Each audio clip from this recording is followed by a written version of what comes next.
ഇന്ന് April 11 world safe motherhood day അഥവാ സുരക്ഷിത മാതൃത്വ ദിനം. ഈ സുരക്ഷിത മാതൃത്വ ദിനം ആചരിക്കുന്നതിലൂടെ നമ്മൾ ലക്ഷ്യമിടുന്നത് ഗർഭസമയത്തും പ്രസവ സമയത്തും വളരെ കുറ്റമറ്റ രീതിയിലുള്ള ആരോഗ്യ സംരക്ഷണം ഗർഭിണികൾക്ക് ഉറപ്പുവരുത്തുക എന്നുള്ളതാണ്. ഈ പരിചരണം നമ്മൾ ഗർഭധാരണ കാലത്തിലെ തുടങ്ങേണ്ടതാണ്.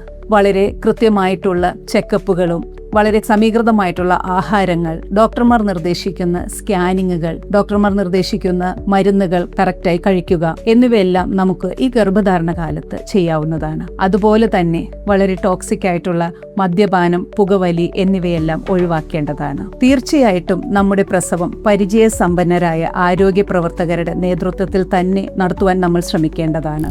ഡെലിവറിക്ക് ശേഷം യഥാസമയം ബ്രസ്റ്റ് ഫീഡിംഗ് സ്റ്റാർട്ട് ചെയ്യുകയും കുട്ടികളിൽ യഥാസമയം വാക്സിനേഷനുകൾ കൊടുക്കുകയും ചെയ്യേണ്ടതാണ്. നമ്മുടെ ഈ കരുതലുകൾ വഴി മാതൃമരണ നിരക്ക് കുറയ്ക്കാനും ഗർഭകാല സമയത്തെ സങ്കീർണതകളും പ്രസവ സമയത്തെ കോംപ്ലിക്കേഷൻസും ഒഴിവാക്കുവാനും അതുവഴി നവജാത ശിശുക്കളുടെ ആരോഗ്യം കൂടി സംരക്ഷിക്കുക എന്നുള്ളതാണ് ഈ സേഫ് മദർഹുഡ് ഡേ വഴി ലക്ഷ്യമിടുന്നത്.